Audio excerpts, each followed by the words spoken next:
ఈయన వెంకటస్వామి గారు. సో మన అంకురం ఫామ్కి వచ్చి ఉన్నారు. ఈ చిన్నకరాక గ్రామము, జల్లంక మండల్, నెల్లూరు డిస్ట్రిక్ట్. సో వెంకటస్వామి గారు ప్రకృతి వ్యవసాయం అంటే ఈయనకి చాలా ఇష్టము.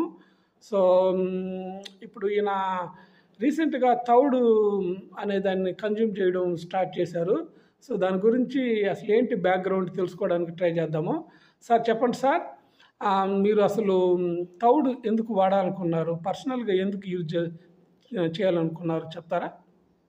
అవును సార్, ఇప్పుడు అసలు ఆర్గానిక్ బియ్యమే వాడాలనుకునే నాకు మనసులో ఉంది. ఓకే.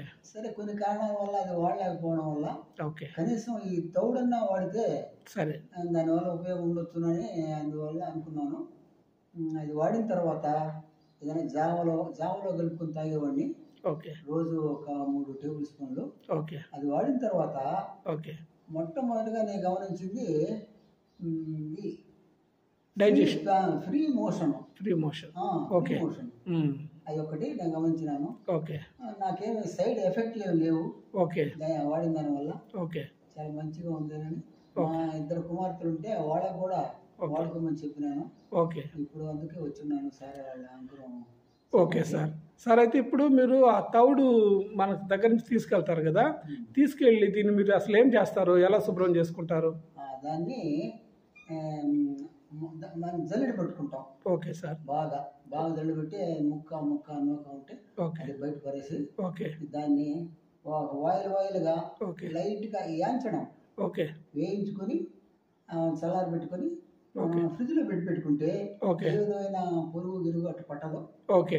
బాగా వాడుకోవడానికి బాగుంటుంది. సో అలా దోరగా వేయించడం వలన పురుగు పట్టదు. సో మీరు లాంగ్ టర్మ్లో స్టోరేజ్ చేయొచ్చు అని మీరు తౌడుని అలా ప్రాసెస్ చేస్తున్నారు. సో దాన్ని తీసుకెళ్ళి ఒక కంటైనర్లో పెట్టి ఫ్రిడ్జ్లో ఉంచుకుంటున్నారు. సార్ ఫ్రిడ్జ్లో ఉంచుకుంటున్నారు, సో డైలీ ఎట్లా మార్నింగ్ కొంచెం వేడి నీళ్ళలో కలుపుతున్నారా 3 స్పూన్లు? లేదు సార్, అది నేను జావ వాడతాను.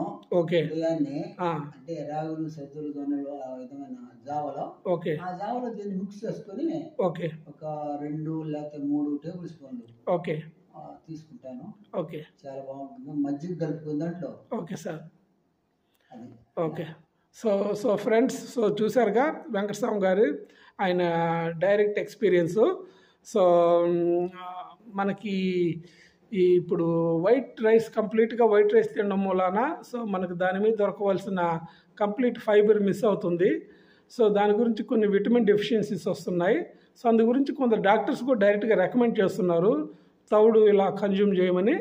సో